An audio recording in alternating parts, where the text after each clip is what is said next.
Buenas tardes a todos. Bienvenidos a nuestro segundo panel del Future Trends de FinTech Revolution. El día de hoy vamos a estar platicando con un par de expertazos sobre blockchain más allá de las criptomonedas y específicamente de Bitcoin, ¿no? Antes de dar inicio a nuestro panel, tenemos también el privilegio de tener entre nosotros a Tommy Grace. Él es un egresado del MBA que en estos momentos está promocionando un libro que acaba de lanzar y vamos a dar un par de minutitos para que nos cuente más acerca de este libro. Tommy. Gracias, buenas tardes. Bueno, el libro sale a raíz de mediados del MBA y ir tomando notas. Estas notas las junté y terminé formulando un libro de 200 páginas que ahora se convirtieron solo en 80 en un lenguaje muy, muy sencillo. Se llama Generación X, librando otra crisis. Y efectivamente, ya nosotros como Generación X ya pasamos por 5. Y en se trata de tomar los mejores consejos para salir de acuerdo a experiencia y de acuerdo a todo lo que he aprendido en el MBA, salir de esta crisis y chance con un emprendimiento. Se llama Generación X. ¿Y dónde se puede conseguir, Tommy? Gracias. Lo encuentras en Amazon únicamente. Generación X, librando una crisis.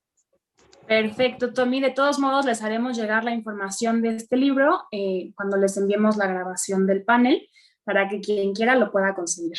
Muchas gracias, Tommy. Ahora sí, empezando con el tema, le quiero ceder la palabra a Selene Gagiola, que muchos la conocerán porque da clases en nuestras maestrías en temas de finanzas, y ella va a estar moderando el panel del día de hoy. Así que, Selene, todos tuyos. Gracias, Ana Paula. Bueno, pues primero darles la bienvenida, ¿no?, a este tema tan apasionante que es de lo que es el blockchain. Para ello, pues tenemos a dos pues excelentes ponentes en el tema. Empiezo presentando a Elo Cadenas. Ella es especialista en criptoactivos desde 2014 y candidata a doctora en Ingeniería Financiera por la Universidad Nacional Autónoma de México, sobre evaluación financiera de criptoactivos en empresas.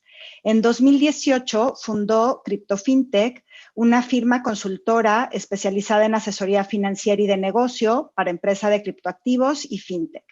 Además, es cofundadora del Museo del Caos, un proyecto enfocado a promover el criptoarte.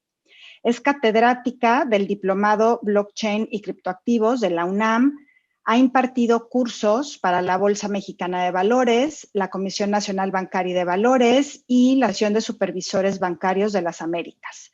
Es coordinadora del Comité de Criptomonedas de la Academia Mexicana de Derecho Informático y fue miembro de la Comisión FinTech del Colegio de Contadores Públicos de México. Ha participado en congresos internacionales de investigación financiera organizados por la UNAM, la UAM y el Instituto Mexicano de Ejecutivos de Finanzas, IMEF. Asimismo, como conferencista en múltiples ocasiones y articulista para Cointelegraph y para el Colegio de Contadores. Además, ha publicado en sitios como la BBC Mundo, Fortune México, Investing y Criptonoticias. En abril de 2019, Eloísa ganó el premio Blockchain Land para la investigación que realiza sobre criptoactivos. Y en 2020 fue incluida en la lista Rising Women in Crypto de Wirex y de FinTech Times, como una de las mujeres más influyentes dentro del ecosistema cripto. Bienvenida, Elo. Un placer, muchísimas gracias. Bueno, pues también aprovecho de una vez para presentarles a Baltasar Rodríguez. Él es consultor estratégico en tecnología con una amplia carrera de más de 29 años, habilitando la transformación de diversas instituciones mediante el uso de tecnologías de la información. Es egresado de la carrera de Ingeniería en Sistemas Computacionales de la Universidad Iberoamericana, Ciudad de México. A través de los años, ha trabajado en proyectos para empresas de telecomunicaciones, banca y gobierno, resaltando en particular su gestión como CTO del Servicio de Administración Tributaria y como asesor de proyectos de transformación en el sector salud en México.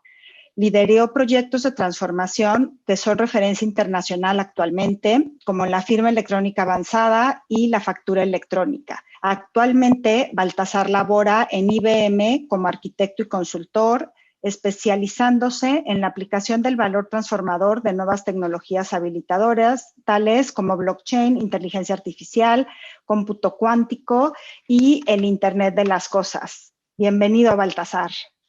Gracias, un placer estar aquí con ustedes. Pues muchas gracias a ambos. La verdad es que, como ven, tenemos un excelente, pues conocedores de todo este tema. Quisiera iniciar pues con que nos platicaran cuál consideran que es el potencial que tiene blockchain y en qué industrias o aplicaciones les gustaría que se empleara más. No sé si gustan, ¿cuál Adelante, de los dos por gusta favor, empezar? arranca. Siempre me pones a mí por delante, Baltasar, cosa que agradezco bastante. Pues, bueno, probablemente muchos de los que ya nos acompañan en esta plática ya tienen nociones preliminares de lo que es blockchain y cómo se ha ocupado, los criptoactivos, etcétera. Vale la pena destacar que blockchain, además del criptoactivo, tiene otras aplicaciones como los contratos inteligentes o las dApps, ¿no? Las aplicaciones descentralizadas. Desde mi perspectiva y conforme, bueno, como yo he visto que ha evolucionado la tecnología, creo que el potencial, o sea, blockchain como tal tiene ciertas particularidades o propiedades que otras tecnologías probablemente no tienen, y una de ellas es el doble gasto. El doble gasto me parece que es un concepto importante en la tecnología blockchain porque eso hace que estos activos digitales que se están creando con la tecnología no se puedan replicar. Eso es importante, por ejemplo, en casos como más adelante abordaremos ese tema, pero como el criptoarte, por ejemplo, o en la música.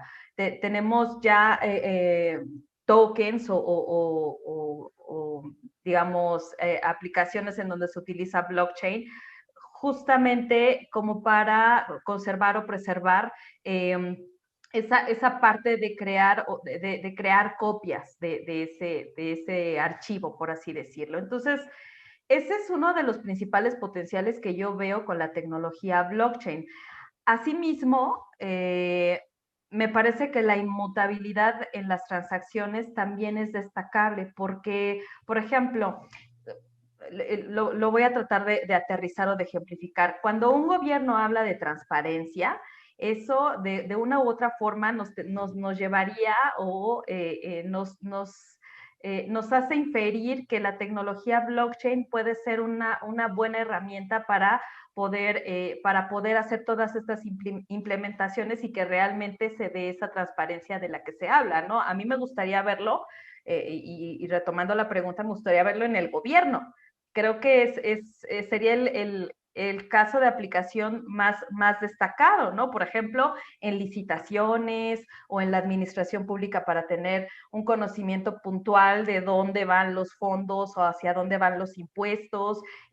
No tendríamos problemas como los de la Auditoría Superior de la Federación, en donde dice y luego se desdice. O sea, podríamos ver de manera puntual qué es lo que sucede con todas estas, con todo este proceso. Entonces, hay cosas que desde mi perspectiva se tendrían que estar ya poniendo sobre la mesa, sobre todo en la administración pública, ¿no? Por ejemplo, esta idea de regresar los bienes que fueron sustraídos al Estado mexicano y regresarlos para ser usados en por ejemplo, en el Infonavit, que es algo que se plantea, pues ese sería un excelente caso de uso para aplicar blockchain, ¿no? Es decir, todos esos bienes recuperados pueden ser registrados en una blockchain y todos los involucrados, es decir, la fiscalía, el ejército, la policía ministerial, los jueces y los institutos que son parte de este ecosistema, podrían tener a través de una blockchain permisionada, podrían tener acceso a toda la información en tiempo real. Entonces eso le daría muchísima transparencia a los procesos. Y ya como un último, como el ideal o el soñado, desde mi perspectiva sería aplicar blockchain en las votaciones, en las elecciones. Esa sería mi primera intervención. Pues creo que me dejaste muy poco que poder agregar, entonces me voy a disculpar y me voy a ir. No, no, para nada. Digo, muy buena explicación, Elo.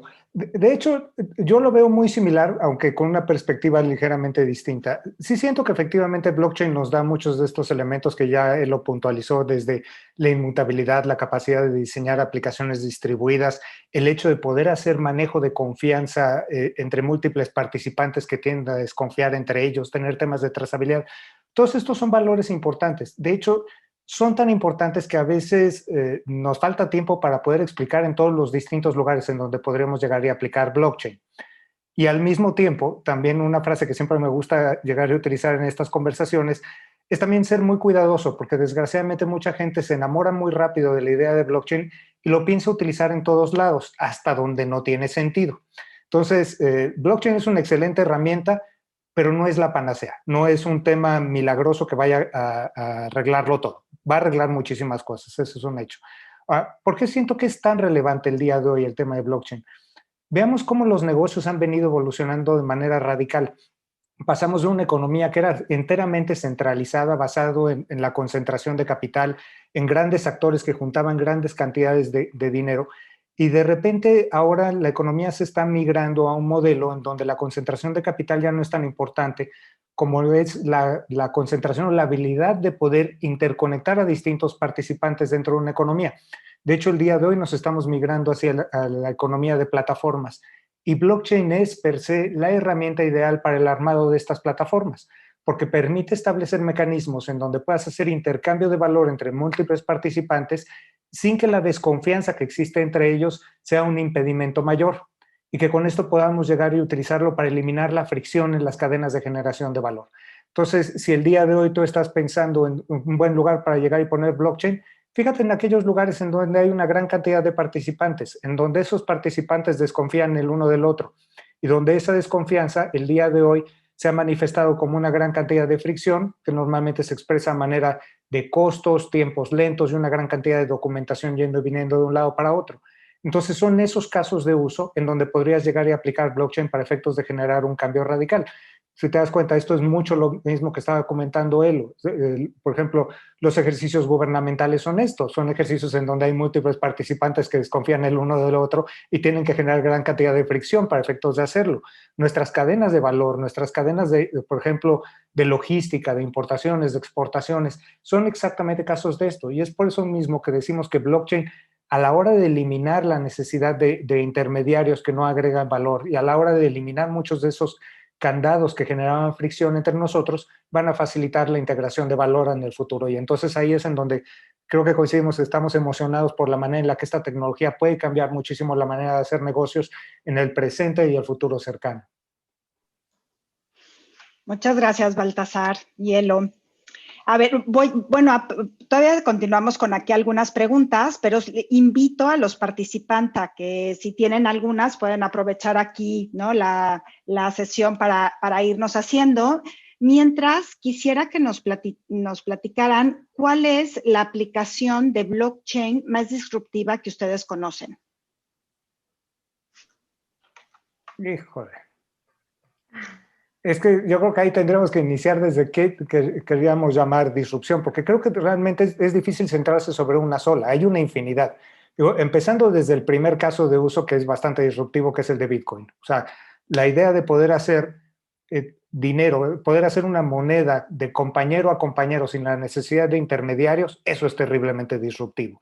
La capacidad de poder operar sistemas financieros sin que existan bancos o sin que exista un banco central, eso es exageradamente disruptivo. Ahora, esto per se es disruptivo porque está cambiando radicalmente un modelo de negocio. Y sin embargo, el hecho de querer escogerlo como el principal también acaba siendo, me atrevo a decir, un poquito corto de visión, porque realmente lo que acaba sucediendo es que en todas las distintas áreas del quehacer humano creo que podemos encontrar esos puntos en donde podríamos utilizar blockchain para generar esos mismos grados de disrupción. Por ejemplo, un caso que a mí me ha tocado trabajar personalmente es el caso de lo que es TradeLens. Es una red de blockchain que se utiliza para hacer trazabilidad y gestión de contenedores marítimos multimodales. Y lo dices y dices, madre de Dios, pero qué flojera. O sea, ¿cómo puede ser disruptivo el hecho de manejar contenedores? Y la cosa curiosa es que cuando analizas este problema, te das cuenta de que, por ejemplo, de todas las cosas que nos rodean a nosotros en nuestra vida diaria, mínimo el 80% de las cosas que están alrededor tuyo tuvieron un tramo en su ciclo de vida, un tramo marítimo. O sea, en algún punto, como materia prima, producto semiterminado, producto final, fue transportado por el mar. Y el día de hoy, del costo de los fletes marítimos que tenemos, cerca del 18% de ese costo es costo de gestión. Es gente llevando y trayendo papelitos de un lado para el otro. Entonces, cuando tú empiezas a aplicar blockchain ahí, eliminas mucho de ese costo de gestión, porque todo ese intercambio documental se hace muchísimo menor y se hace automático, guiado a través de contratos inteligentes y con plena confianza alrededor del blockchain. Y el impacto de ese solo caso de uso, por ejemplo, si pudiéramos meter el día de hoy el 100% del tráfico marítimo adentro de esta red, el impacto sería aproximadamente de 3.5% del PIB mundial. Y entonces eso es más capitalización que todas las criptomonedas allá afuera. Entonces, al final del día, creo que en ese sentido cuesta mucho trabajo decir cuál es el más disruptivo. Si es cuál es el más famoso, Bitcoin, por mucho, pero no necesariamente es el que tiene el mayor impacto económico y no necesariamente es el que tiene impactos en otros tipos, como podría ser social o ambiental. Entonces creo que ahí es bastante abierto a discusión. Pero Elo, véngale, tú tienes tu propia opinión. Pues digo, coincido con Baltasar en función de, bueno, cómo categorizamos o qué entendemos por disruptivo, ¿no? Creo que ahí hay un factor que se puede añadir que es el factor de innovación, es decir, cómo puedes pasar de A a C sin tener que ir por B, ¿no? O sea, das ese paso, das ese salto. Sin lugar a duda, ya por todos los elementos que conforman blockchain, desde mi perspectiva, ya es disrupción, ¿no? Tal cual lo mencionaba Baltasar, el tema de que existe una prueba de trabajo y entonces tienes una cantidad de usuarios verificando transacciones y entonces se hace más difícil y hay un costo de trabajo implícito en la tecnología y entonces obtienes una recompensa que al final es el token, tal cual, ¿no? Como Bitcoin y que esté limitado y que exista, o sea, hay una cantidad de elementos que cada uno tiene cierto grado de disrupción desde mi perspectiva.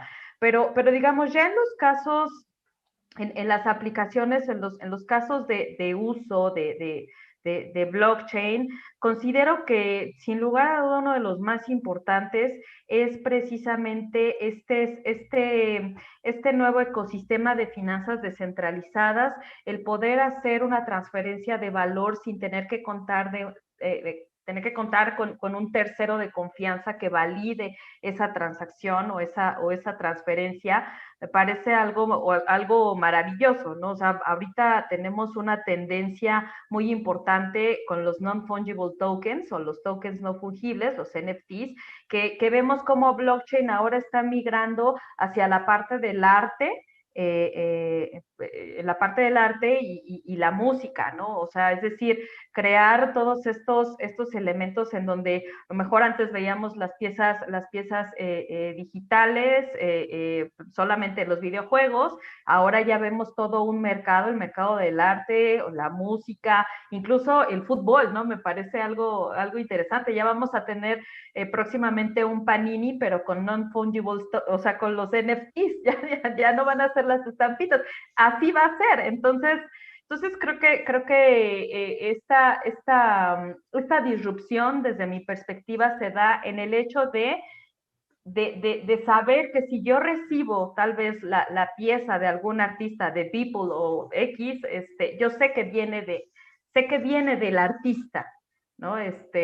No hay un intermediario, sé que él me está haciendo esa transferencia. Entonces, eso lo hace muy, muy interesante. Y bueno, con los criptoactivos, pues también, ¿no? O sea, evidentemente no contar con un intermediario para validar esa transacción también me parece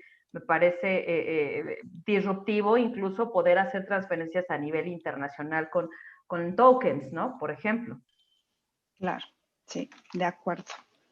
Oigan, ¿y cuáles creen ustedes que sean los retos para una adopción más democratizada y escalable de este tipo de tecnología? Dáselo. Falta me deja.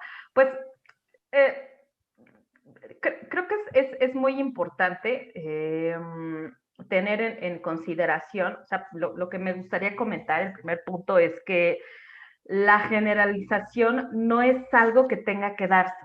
O sea, no es como blockchain para todos y entonces ponemos blockchain en todas las áreas. O sea, creo que no es así. O sea, no es un tema de imposición, sino más bien me parece que el primer punto es tener claro en dónde se debe utilizar o en dónde se podría utilizar, que eso en gran medida nos lo ha marcado el mercado y su evolución. O sea, por ejemplo, y eso Balta podrá decirlo, y hace rato comentaba un caso de uso muy específico, o sea, vamos a tener machine learning o inteligencia artificial que son tecnologías muy potentes, muy útiles, pero con casos de uso específicos. Entonces, desde mi perspectiva, eh, eh, considero que se trata de hacer visibles los casos de uso, o sea, más allá de forzar una adopción, es más bien como hacer estos casos de uso más visibles en donde funcione de una manera adecuada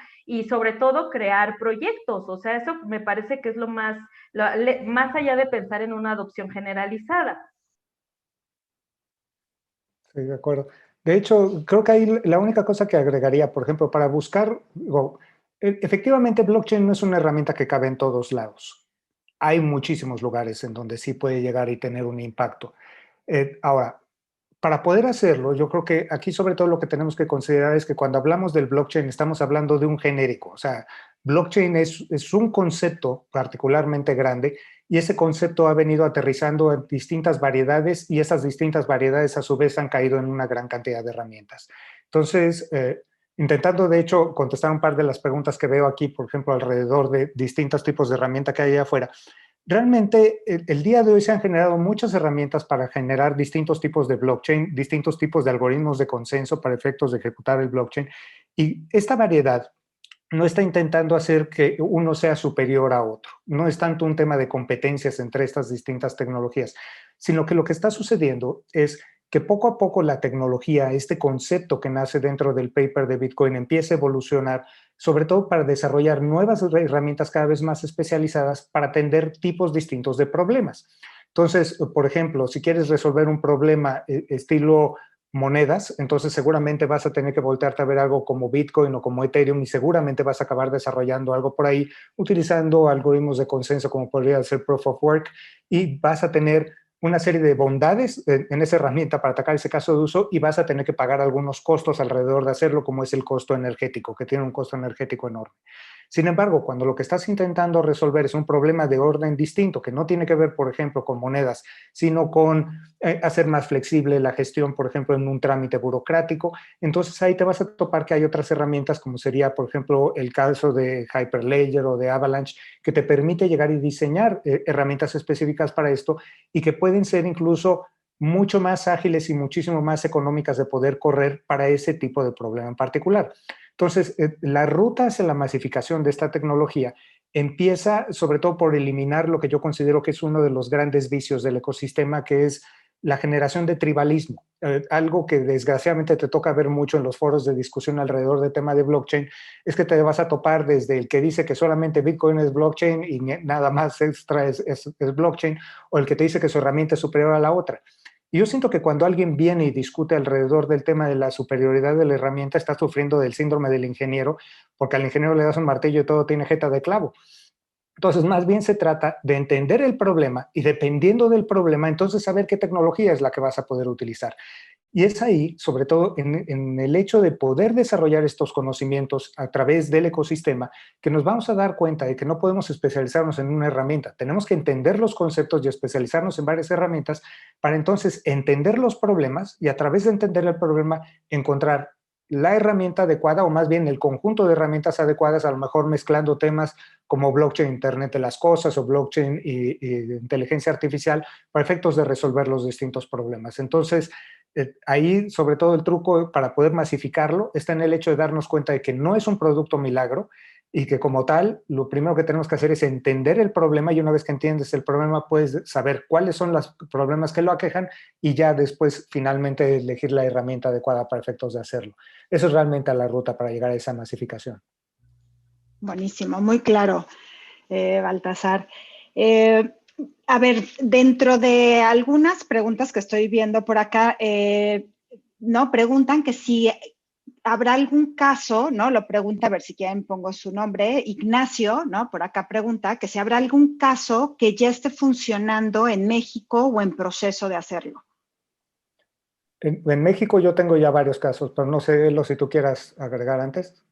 Adelante, digo, yo también pues, me dedico a eso y pues estamos desarrollando proyectos en blockchain. No sé exactamente si se refiere a algo visible o dentro del gobierno o en general algún producto, pero adelante, Balta. Perfecto. Mira, en el caso particular de México, nosotros tenemos el día de hoy a varias empresas mexicanas utilizando blockchain, formando partes de redes internacionales.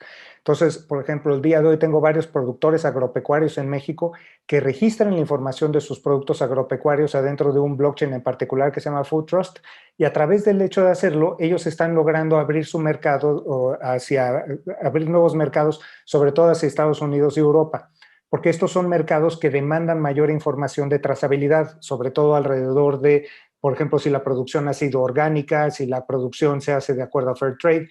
Entonces, exactamente para los mercados que son consumidores de ese estilo de información, estos productores mexicanos el día de hoy ya están registrando su información adentro de este blockchain, y a través de esto están llegando a distintos países del mundo.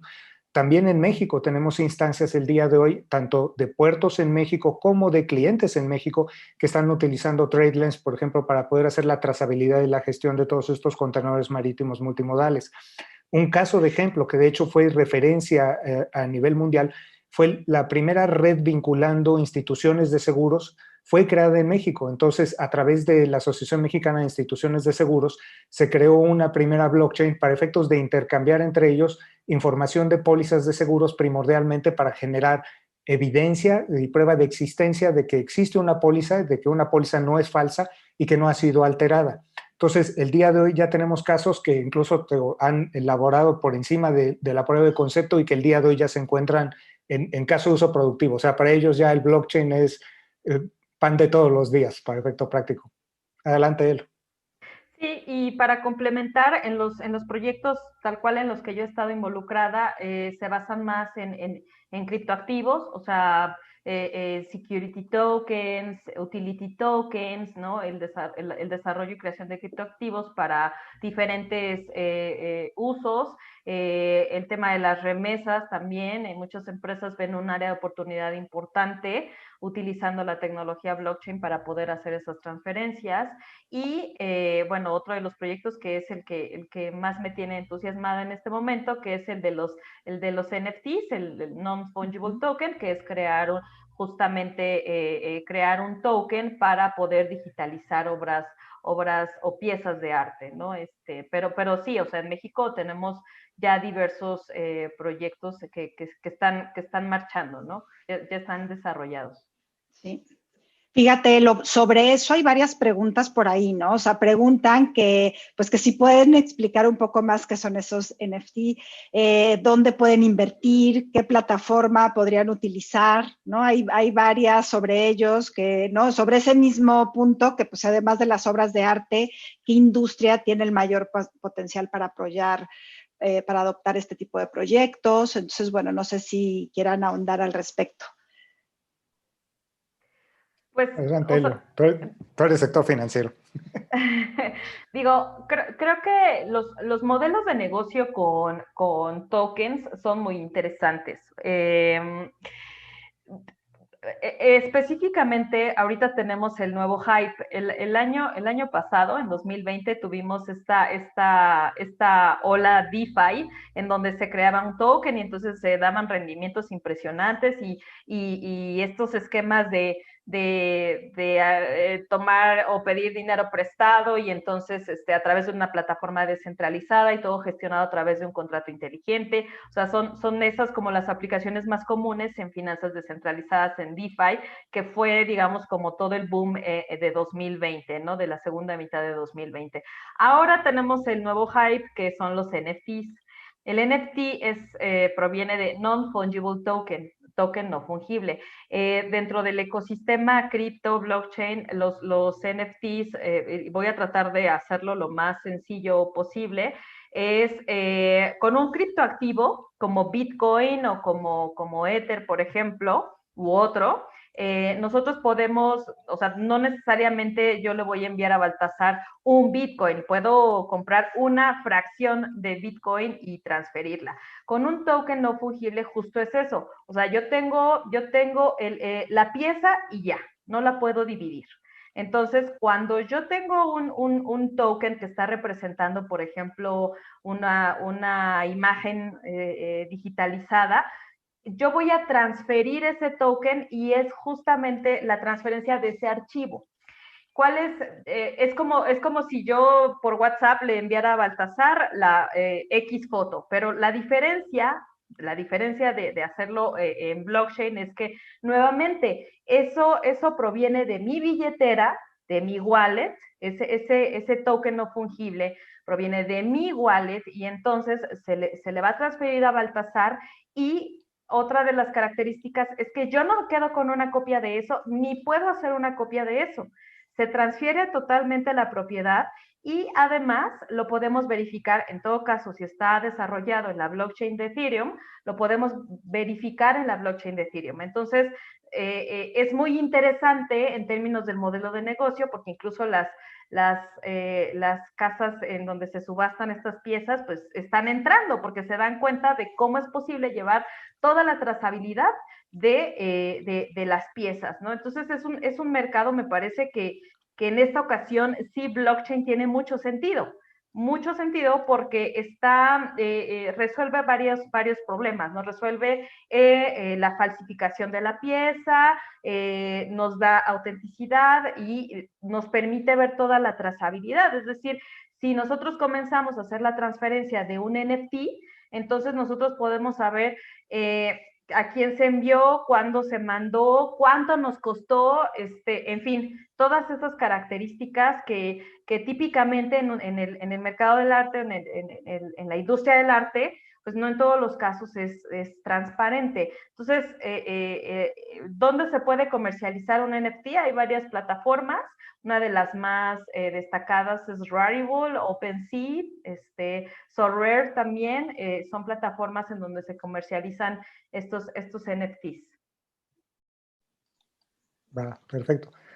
Mira, yo generalmente, si hay una pregunta que me desquicia cuando tenemos así foros de estos es, por ejemplo, si recomiendo invertir en criptomonedas o no. Y de hecho, estaba viendo aquí en la sección de preguntas y respuestas que ya nos estaban preguntando si tenemos inversiones en criptoactivos.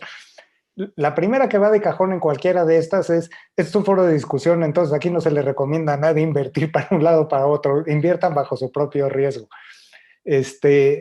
¿Cómo invertir en este tema de blockchain y de criptomonedas? Mira, hay distintas maneras. Si eres de perfil especulador, puedes llegar y comprar y vender criptoactivos y ese es el negocio más puro que ha habido casi desde el inicio del ecosistema para acá. Si lo que tú eres es más bien un emprendedor que quiere llegar y utilizar el tema de blockchain, por ejemplo, para transformar una cadena de integración de valor, ahí entonces tu forma de invertir sería más bien primero invertir en desarrollar conocimiento y empezar a crear estas soluciones que puedan llegar y aplicar el valor transformador de la tecnología a distintos tipos de cadena de integración de valor. Veo que incluso hasta estaban preguntando recomendaciones de wallet. Híjole, tengan mucho cuidado porque hasta los wallets más seguros últimamente han tenido algunas fallas particulares. Entonces, mira, la mejor recomendación es no confíes en lo que nadie te diga, lee, estudia y forma tu propia opinión. Así si fallas, pues ya será culpa tuya nada más y no de alguien más. Es realmente la mejor recomendación que puedo hacer alrededor de esto.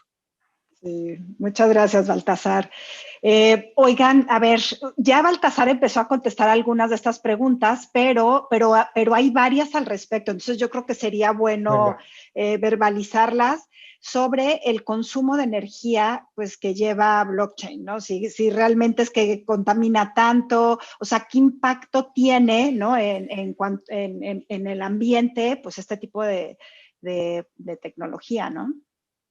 Mira, ahí el tema, me atrevo a decir, no es tanto uno de blockchain como tal siendo contaminante. Es más bien algunos tipos de blockchain son particularmente contaminantes y esto tiene que ver, desgraciadamente, con el modelo de diseño que se hizo para la integración de valor. Generalmente, los blockchains que están basados en Proof of Work, lo que hacen a través de este algoritmo de consenso es generar una prueba que consume grandes cantidades de energía para efectos de poder resolverla. Esta prueba es lo que llamamos Proof of Work. Y es una prueba que está lanzada varios servidores al mismo tiempo, compitiendo el uno contra el otro para encontrar un número mágico que resuelve un problema. Y la única utilidad que tiene es resolver ese problema, porque a través de esa resolución de problemas se le da una recompensa al que lo hace, al minero. Y eso es, desgraciadamente, tiene un alto consumo de energía. Y me atrevo a decir que ese alto consumo de energía no fue un desperfecto de diseño, fue diseñado a propósito para hacerlo. Y es que, vean esto, por ejemplo, lo que le da valor a una moneda, porque además todas las monedas, sean físicas o sean virtuales, todas sufren más o menos aproximadamente lo mismo. Es un salto de fe el que hacemos nosotros para pensar que un billete de poliéster o un criptoactivo tiene valor. O sea, es un salto de fe realmente. Ahora, el día de hoy ese salto de fe es apoyado, por ejemplo, en el caso de las monedas físicas, mediante la política monetaria de un país, en donde un banco central, basado en la demanda que hay afuera de su billete, decide poner o quitar el freno de mano en la impresora de billetes para con esto modificar la cantidad de oferta y a través de esto intentar mantener cierto grado de estabilidad de esa moneda a través del tiempo, que es política monetaria. Pero eso lo puede hacer un banco central exactamente porque es eso, porque es central. En el caso de blockchain y de las criptomonedas, no existe la figura de un banco central. Es un sistema enteramente distribuido. Entonces, a falta de un banco central, cuando se desarrolla el blockchain para Bitcoin, se diseña este algoritmo de Proof of Work primordialmente para generar escasez. Y entonces esa escasez es lo que ayuda a que exista un valor atrás de ese Bitcoin. Pero para generar esta escasez, entonces se va haciendo cada vez más difícil el problema entre más jugadores hay dentro del ecosistema y esto hace que se consuma más energía. ¿Qué tanta más energía? Bueno, el día de hoy, si agarras y juntas toda la energía consumida por Bitcoin en el planeta, estarías en un punto de consumo más o menos entre Irlanda y Suiza. O sea, es el tamaño de un país el consumo energético. Entonces, ¿está cañón? Sí, terriblemente cañón. Ahora, pero esto es algo que aqueja primordialmente a las redes que están basadas en prueba de trabajo, en Proof of Work. En otras redes que, por ejemplo, están basadas en otros algoritmos, como podrían ser, por ejemplo, Practical Byzantine Fault Tolerance, el consumo energético es sumamente pequeño. O sea, son órdenes de magnitud enteramente más pequeños. Ahora, ¿por qué no usar esos mecanismos en contra del Proof of Work? Porque sirven para resolver problemas distintos. Entonces, aquí el tema está que hay algoritmos muy sencillos de utilizar o que tienen muy bajo consumo de energía, pero en donde el problema que estás resolviendo no es un problema de double spend como el que nos platicaba Elo hace rato alrededor de las monedas.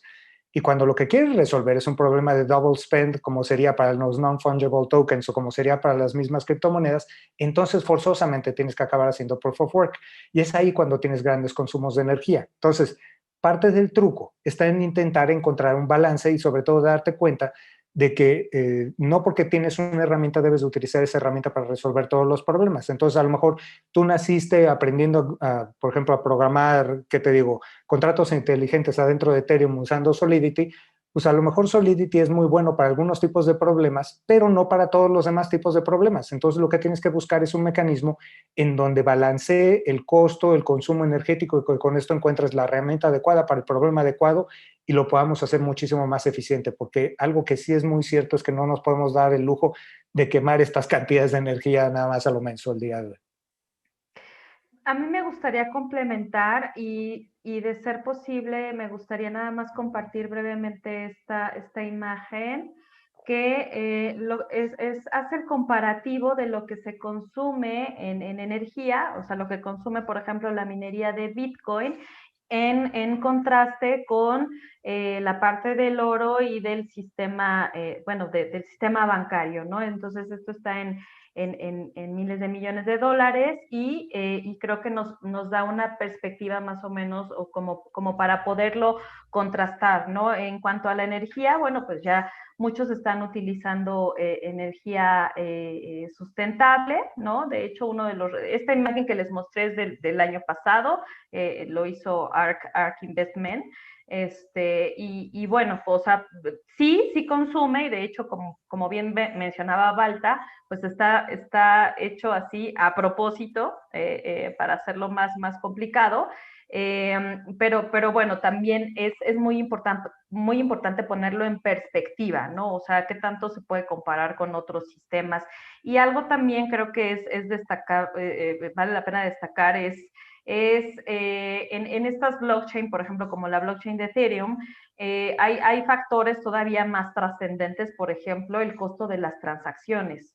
Que si bien es cierto, la minería, bueno, es una parte de qué tanto consume el estar haciendo esta actividad de verificar transacciones, pero además también en la blockchain, otro de los retos importantes en una blockchain como Ethereum es justo lo que te cuesta estar creando este tipo de productos, ¿no? O para hacer transacciones. O sea, por ejemplo, si nosotros queremos hacer una transferencia de un token en Ethereum, pues nos puede costar hasta 50, 70 dólares, dependiendo qué tan saturada esté la red. Entonces, esos también son retos muy importantes que cuando se quiere implementar blockchain, se deben tener muy en cuenta. O sea, complementando un poquito lo que decía Balta hace un momento es, ok, ¿quieres implementar blockchain? Y yo preguntaría, ¿cuáles otras tecnologías ya probaste que pudieran solucionar y no te funcionaron para que tú tengas que llegar a blockchain? Entonces, o sea, son esos pequeños detalles que creo que al momento de implementar ya desde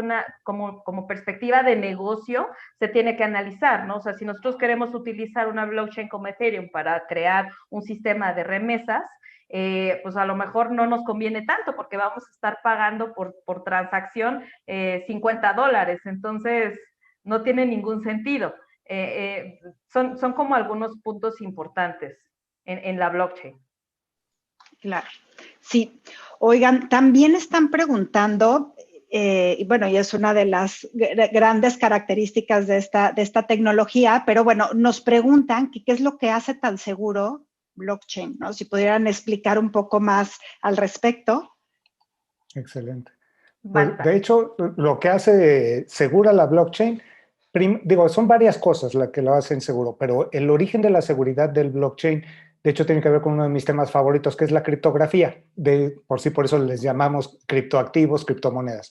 La criptografía es utilizada dentro del blockchain para efectos de hacer varias cosas. Por un lado, cerrar información para que no pueda ser alterada o que si alguien la altera se genere evidencia de su alteración y que con esto la podamos repudiar. Te permite también manejar mecanismos que se llaman de no repudio. Esto es que cuando tú ejerces una transacción, tú no te puedes desdecir de ella, porque todos los demás pudimos verificar que tú ejecutaste esa transacción y no puedes argumentar que alguien te voló la contraseña o algo así. O sea, todas las ejecuciones que se dan adentro del blockchain están cubiertas por esta tecnología. Ahora, a lo mejor para ti te menciono criptografía y te puede sonar algo terriblemente complejo, pero la criptografía es algo que ya utilizamos el día de hoy de muchas maneras. Por ejemplo, cuando estás comprando algo en un sitio de comercio electrónico y te aparece el candadito en tu navegador, ahí estás usando criptografía para proteger tu comunicación hacia el navegador, desde el navegador hasta el sitio web de la tienda. Si tienes una firma electrónica avanzada del SAT, estás usando criptografía. Si el día de hoy firmas una factura electrónica, estás utilizando criptografía para esto. Y esto sirve sobre todo para generar este grado de no alterabilidad de la información. Ahora, adicionalmente, en el blockchain tenemos otra característica que lo hace todavía más seguro por encima de la función criptográfica. Lo que hacemos es que esta información está distribuida. Piensa que la información que está grabada dentro de un sistema es una especie de registro único de verdad. ¿Okay? Si el día de hoy tú tienes una cuenta en el banco, adentro del sistema core bancario de tu banco, el día de hoy dice fulanito de tal tiene tal cantidad de pesos. Y ese es el registro único de la verdad que existe para saber cuánto dinero tienes adentro de ese banco. Si yo fuera un mega hacker y me metiera dentro de ese core bancario y alterara y dijera, mira, Balta ya no tiene 100, sino tiene 100 millones de pesos, y lo hago sin dejar una huella de que efectivamente hice esa alteración, Entonces en ese momento alteré la realidad, tengo 100 millones de pesos y el banco no se puede desdecir de ello, porque nada más tengo ahí un sistema a atacar. Ahora, obviamente este sistema está altamente protegido, pero es un único sistema. Si altero ese sistema, ya alteré la realidad. Ahora, ¿qué sucede? Que en el caso particular del blockchain no hay un único sistema, sino lo que tenemos es una red de múltiples participantes en donde todos estos participantes tienen una copia completa de esos datos. Entonces, para que yo pudiera alterar la realidad, en lugar de alterarla en un lugar, tendría que irlo a alterar en la mayor parte de los sitios que corresponden adentro de esa red. Entonces, esa distribución lo que acaba haciendo es hace todavía que por encima de las capacidades criptográficas tengo nuevas maneras de proteger todavía más la información y evitar la alteración. Entonces, esas son las cosas que el día de hoy nos hace atenderlo de manera segura. De hecho, aquí me gustaría extenderme tantitito más, porque también vi una pregunta que hablaba acerca del impacto jurídico que estas cosas tienen en México. En México, desgraciadamente, tenemos una legislación particularmente agresiva hacia el tema de las criptomonedas. De hecho, siempre hago la broma de que Banco de México se pudo haber ahorrado esto y haber sacado nada más una publicación en el Diario Oficial de la Federación de una página diciendo no. O sea, esa fue la respuesta de Banco de México. Pero respecto al resto de los otros casos de uso, curiosamente, la legislación mexicana los apoya, porque tenemos desde la firma de la Ley Modelo de UNCITRAL del año 2000, el Código de Comercio y el Código Fiscal de la Federación en el año de 2004, que dan la aparición de las firmas electrónicas avanzadas, y finalmente en el año de 2012 tenemos una Ley General de Firma Electrónica Avanzada que abarca la Federación, que hace que todos los actos que sean ejecutados en medios digitales con firmas electrónicas avanzadas son jurídicamente válidos. Entonces, esto quiere decir que tú podrías estar ejecutando transacciones entre particulares, firmando esas transacciones y haciéndolas gobernadas por contratos inteligentes, y dentro de la normatividad mexicana, dentro del alcance federal, esto ya es jurídicamente válido. Entonces, tenemos una de las mejores legislaciones para apoyar este estilo de negocios de blockchain. Desgraciadamente, del lado de las criptomonedas, ahí ya no tanto, ahí ya se pone un poco más peleagudo, como le ha tocado ver a él. Gracias, Baltasar. No sé si tú quieras añadir algo al respecto, Elo. Pues, o sea, depende mucho, ¿no? Sobre la parte regulatoria por aquí preguntaban, ¿no? Si México está preparado.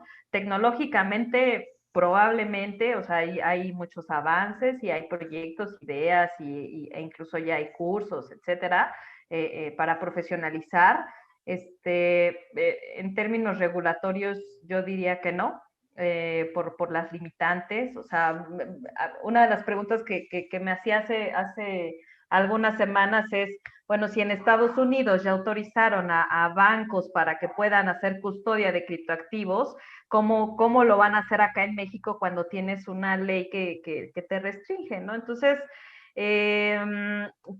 considero que todavía hay huecos muy grandes y que se van a tener que resolver lo antes posible, porque lo que vemos es que las empresas, las inversiones bueno, los inversionistas institucionales, los corporativos, pues están empezando a utilizar los criptoactivos dentro de sus carteras de inversión. Entonces eso también se va a volver importante, y no dudaría yo que en México se replique ese mismo fenómeno que se está dando en otros países. Y entonces, la pregunta es, ¿qué van a hacer los reguladores? ¿No? O sea, si te viene, o sea, vemos que la tecnología avanza, no se detiene, y que a veces las leyes son las que van siempre más un poco, como quedando un poco más en el rezago, ¿no? Entonces, lo veo complicado. Digo, hacer modelos de negocio siempre hay formas. El hecho de que, por ejemplo, Bitso esté constituido en Gibraltar no necesariamente quiere decir que está lavando dinero, o sea, no tiene nada que ver con eso. Constituirte fuera de la regulación en México no necesariamente son para actividades ilícitas, es más bien cómo poder implementar tu modelo de negocio, ¿no? Dado que el país no tiene por ahora no tiene esa apertura, porque hay cosas que le preocupan mucho, como el tema del lavado de dinero. En fin, grosso modo, desde mi perspectiva, es que todavía hay muchos retos en cuestiones o en términos regulatorios que sí se van a tener que resolver, porque a nivel mundial ya el mercado ya está avanzando bastante. Claro. Bueno, por ahí también preguntan, hay cierto interés en esto, ¿no? En las criptomonedas, ¿no? Que sí, bueno, que sí podrían hablar de algunas de las más relevantes, que qué ventajas consideran que tendría Libra de Facebook, ¿no? Frente al resto de criptomonedas que ya existen. No sé si quieran hablar algo ahí al respecto. Pues digo, al final, igual que un poco que Balta, yo no soy asesora de inversión, por lo tanto no puedo emitir alguna, no, o sea, no sé qué tipo de recomendación o duda haya al respecto, o sea, específicamente con algún criptoactivo. Al final, creo que las dudas, las principales dudas o cuestionamientos es por qué tiene valor, por qué aumenta su precio, o sea, cuestiones que mi sugerencia sería primero comenzar a ahondar un poquito cómo se mueven los mercados financieros y cómo funcionan y cómo fluctúan los activos financieros, ¿no? Eso nos va a dar respuesta en gran medida de por qué varían los precios en los criptoactivos, que típicamente tienen muchísima más volatilidad que otros instrumentos en el mercado, ¿no? O sea, esa es una de las características de los criptoactivos y también qué es lo que impulsa las variaciones en el precio. En este caso, o en el caso específico de Bitcoin y otros criptoactivos, pues hay, lo bueno del mundo cripto es que de repente surgieron traders por todos lados, ¿no? Y eso motivó muchísimo a comenzar a comprar y vender y entonces se meten y todos queremos ser traders y comprar y poner órdenes de compra y venta en las exchanges. Eso está padre. Pueden perder mucho dinero, sí, por supuesto que pueden perder mucho dinero. Es un juego de suma cero, o sea, también algunos ganan, otros van a perder y bueno, pues es como se mueven los mercados. ¿A qué corresponden las fluctuaciones o las variaciones? Oferta y demanda. Nuevamente son básicos, son los básicos. Ahora, otro punto importante en los criptoactivos y particularmente en Bitcoin, que por ahí si les interesara acabo de escribir una columna para Cointelegraph explicando precisamente cómo se mueve Bitcoin y de qué dependen las variaciones de los demás.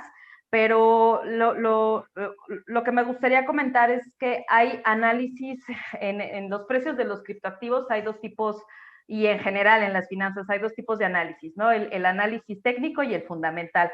En el técnico, pues es cuando vemos que ponen esas rayas, yo les digo rayas, pero en realidad son tendencias, medias móviles, o sea, una serie de gráficos especializados con análisis. En el otro lado está el fundamental, que es más, corresponde más a las noticias, lo que se dice, etcétera. Aunque muchos hacen análisis técnico, o sea, donde ponen los gráficos y las tendencias, desde mi perspectiva, y sin ser consejo de inversión y demás, y tener una bolita mágica que diga cómo se mueven las cosas, específicamente Bitcoin corresponde mucho al análisis fundamental. Es decir, vemos una noticia positiva y entonces vemos que Bitcoin se va para arriba, ¿no? Alguna noticia negativa y entonces también eso impacta. Dos hechos importantes. Recientemente, las compras masivas que ha tenido Michael Saylor en esta empresa MicroStrategy y bueno, y también Tesla, ¿no? El anuncio de una compra importante de Bitcoins. Entonces, ese tipo de noticias que corresponden a un análisis fundamental ayudan o hacen o impulsan en gran medida que el precio en este caso de Bitcoin, aumente mucho, ¿no? De los demás criptoactivos, pues la verdad es que hay una correlación positiva. O sea, si Bitcoin sube, los demás suben. Bitcoin, al ser el papá y al tener el 60% de capitalización de mercado, pues lo que pase con Bitcoin es lo que va a pasar con los demás. Si a Bitcoin le va bien, a todos les va bien, y si a Bitcoin no le va bien, pues lo mismo pasa, ¿no? Entonces, grosso modo es más o menos cómo funciona, ¿no? Tendríamos que entrar más a detalle. Claro. ¿Gustas hablar sobre eso, Baltasar, o pasamos a la siguiente pregunta? No, yo creo que en temas de criptomonedas la doctora es Elo, entonces yo soy simple ñoño, yo me quedo callado. Le cedes el tema, muy bien. Exacto. Perfecto.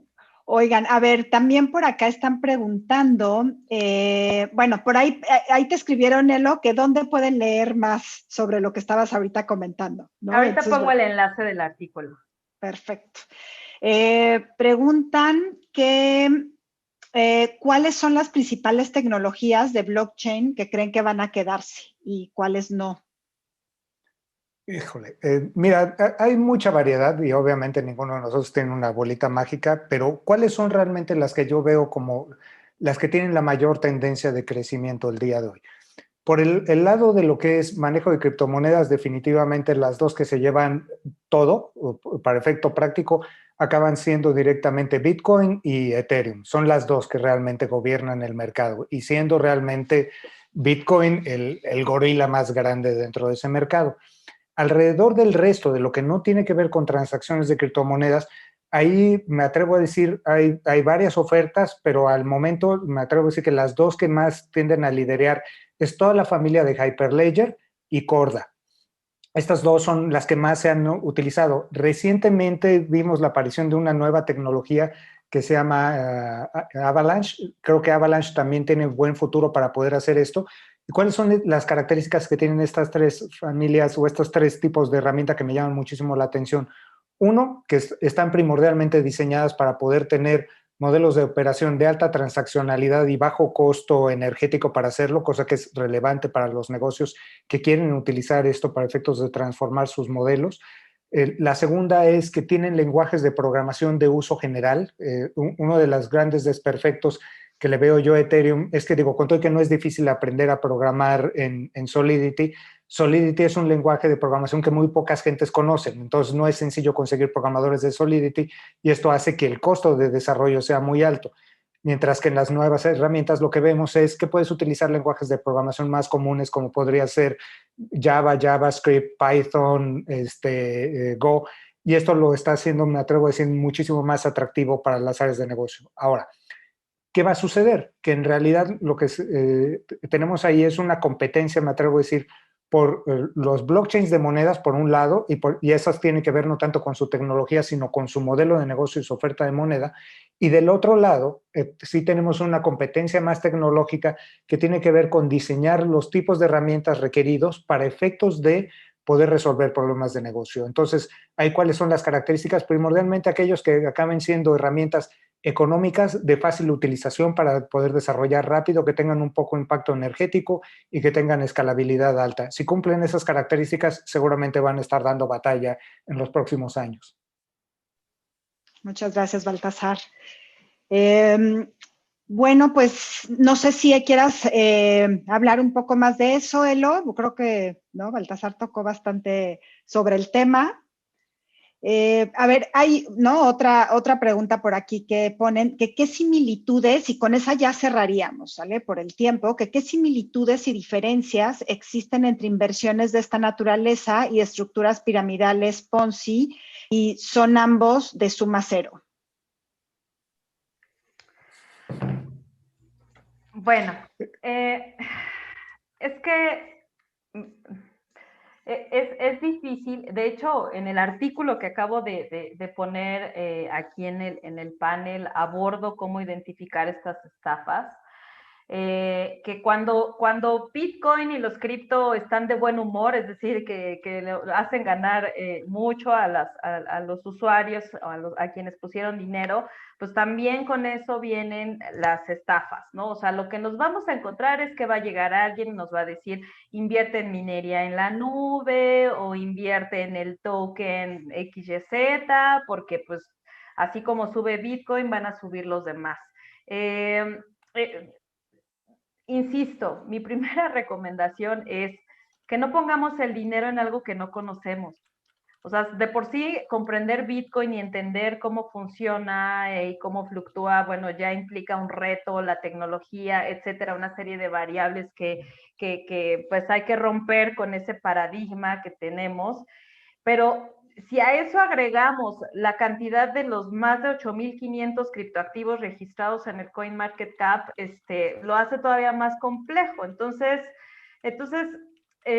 ¿Cómo diferenciar un esquema Ponzi? Bueno, los invito a que lean el artículo porque viene más a detalle, pero a grandes rasgos lo que podría decirles es, pues si les están pidiendo algún tipo de pago inicial por membresía y entonces un esquema de referidos, etcétera, etcétera, o sea, ya es como muy evidente, ¿no? O sea, realmente eso no va a terminar bien.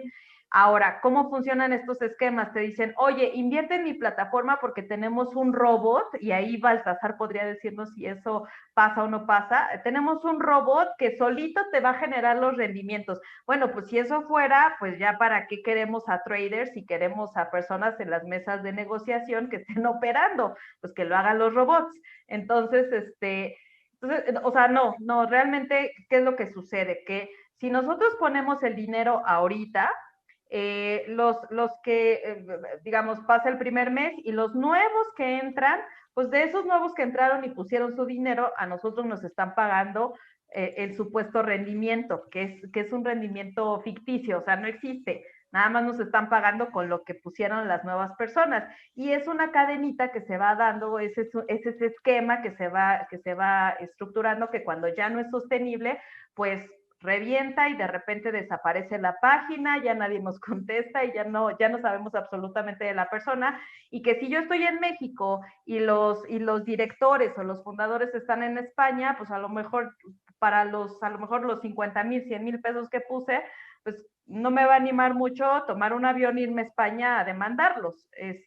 Por eso es que ganan tanto dinero. Entonces, mi recomendación es, el primer punto, que no inviertan en algo que no se conoce.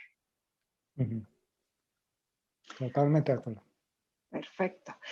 Bueno, pues de mi parte, pues agradecerles a ambos, ¿no? Elo, Baltasar, por esta participación, ¿no? Por compartir todo el conocimiento que tienen sobre este tema. Y bueno, les cedo la palabra a Ana Paula para la despedida. Muchísimas gracias, Elene. Baltasar, Elo, como siempre es un placer escucharlos. De verdad que me impresiona la facilidad que tienen los dos, de que cosas que pueden ser complejas y un poco como etéreas, las aterrizan y hacen que todos salgamos diciendo, no era tan complicado. Y no solamente eso, sino, necesito aprender más, que creo que es la mezcla perfecta que buscamos en este tipo de foros y en este tipo de discusiones, ¿no? Entonces, de verdad les agradezco muchísimo a los dos. Elo, Baltasar, ya sabes que en la NAWAC siempre estamos felices de recibirte, no es la primera vez que te tenemos. Y Elo, por favor, ya lo comenté contigo en personal, pero siempre que quieras aquí vas a tener un foro, porque creemos que lo que están haciendo y esta evangelización que están haciendo sobre estos temas no solamente es importante, sino que es trascendental en vistas al México que todos los que estamos aquí presentes queremos construir. Así que muchísimas gracias por acompañarnos. Nuevamente en la universidad siempre van a tener su casa. Selene, muchas gracias por apoyarnos moderando el panel. Creo que lo disfrutaste tanto como nosotros que lo estuvimos viendo. Y pues a todos los que están aquí presentes, nos vemos mañana para la última sesión de nuestro Future Trends, en el que vamos a estar hablando acerca de la inclusión bursátil y cómo ahora podemos invertir todos desde nuestro celular. Que tengan muy buena noche y gracias a todos.